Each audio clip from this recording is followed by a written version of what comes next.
Михаил Гусман уволен от должности первого заместителя генерального директора ТАСС на фоне обострения отношений между Россией и Азербайджаном.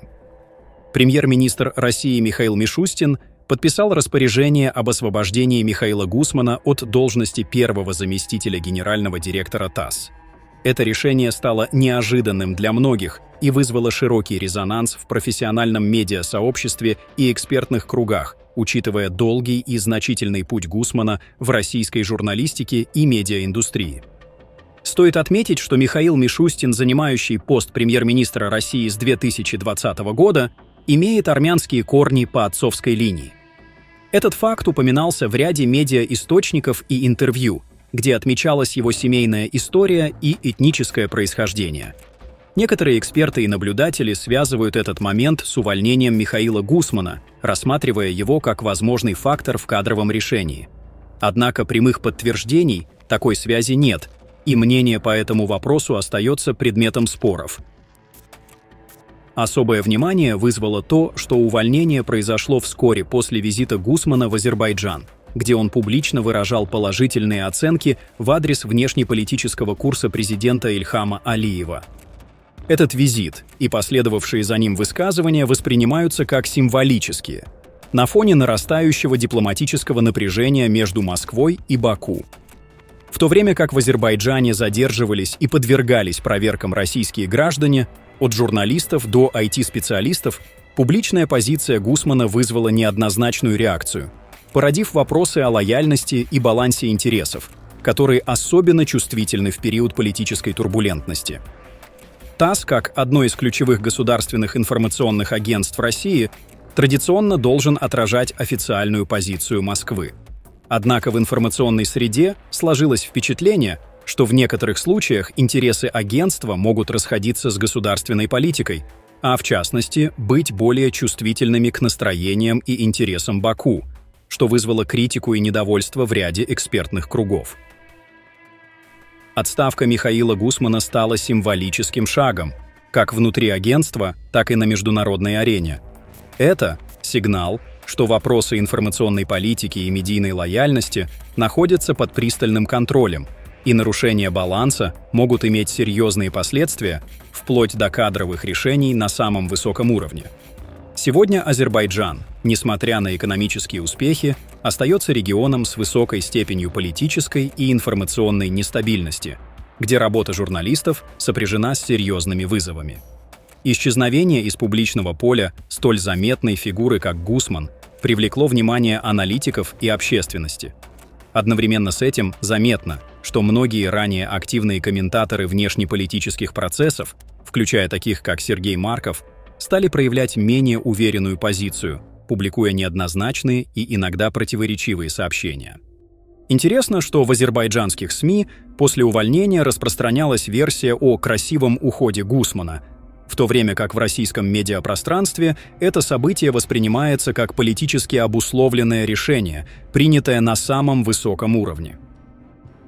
Такой взгляд подкрепляется тем, что увольнение произошло вскоре после недавних публичных выступлений Гусмана, которые воспринимались как явно одобряющие политику Ильхама Алиева, что противоречит общему направлению российской внешней политики в данном регионе. Долгое время в публичных обсуждениях основное внимание уделялось фигуре Маркова, однако именно Гусман олицетворяет более сложную и многогранную ситуацию, связанную с пересечением интересов российской журналистики и региональной политики. Непосредственно перед увольнением Михаил Гусман принял участие в Шушинском глобальном медиафоруме, проходившем в Нагорном Карабахе. Это мероприятие приобрело особую значимость не только с точки зрения информационного обмена, но и в контексте символики, связанной с местом проведения. Шуши — это город, который в течение длительного времени являлся культурным и историческим центром для армянского населения Нагорного Карабаха. Однако в результате вооруженного конфликта 2020 года, Второй Карабахской войны, город перешел под контроль Азербайджана.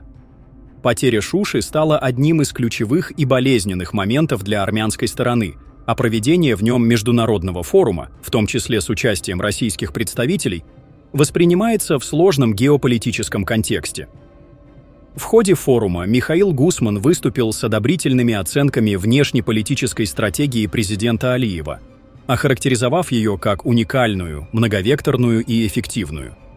Он назвал действия Баку феноменом, который не всегда до конца понятен международному сообществу, и попросил Алиева пояснить ключевые принципы, на которых базируется такая стратегия.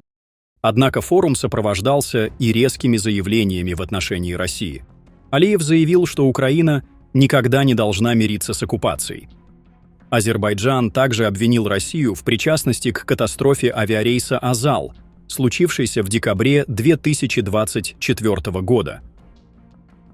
Президент Алиев утверждал, что самолет мог быть сбит средствами российской ПВО, и объявил о намерении обратиться в международные судебные инстанции для расследования. В Москве эти обвинения пока официально не подтверждаются, а расследование продолжается.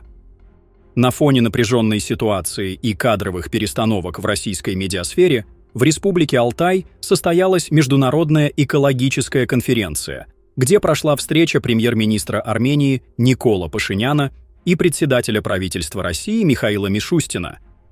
В ходе переговоров Мишустин поблагодарил Пашиняна за участие в форуме и подчеркнул важность поддержания устойчивого диалога между странами в текущих условиях.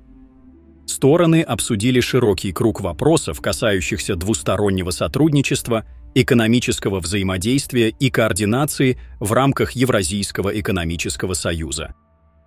Особое внимание уделялось ситуации на Южном Кавказе, в том числе перспективам дальнейшей интеграции и стабилизации товарооборота, который на данный момент демонстрирует тенденцию к сокращению.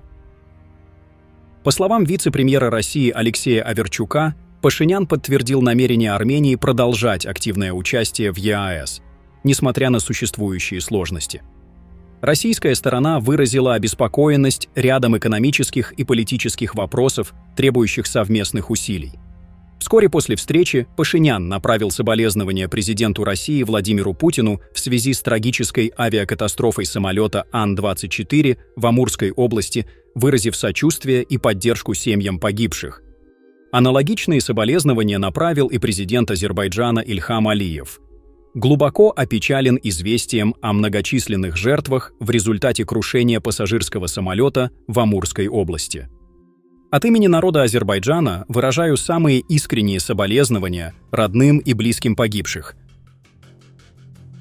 Отметим, что после увольнения Михаила Гусмана азербайджанские СМИ и каналы попытались представить этот шаг как красивый и добровольный уход. Однако в российском медиапространстве и среди экспертов ситуация воспринимается как политически мотивированное решение, принятое с учетом недавних высказываний Гусмана и общего контекста нарастания напряженности в отношениях между Россией и Азербайджаном. Многие наблюдатели отмечают символизм совпадения времени увольнения с подписанием распоряжения премьер-министром России Михаилом Мишустиным, который является этническим армянином.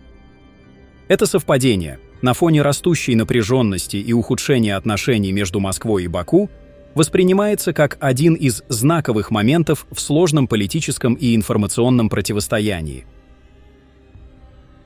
Пишите ваше мнение в комментариях и подписывайтесь на наш канал, чтобы быть в курсе о самых важных событиях мира и нашего региона.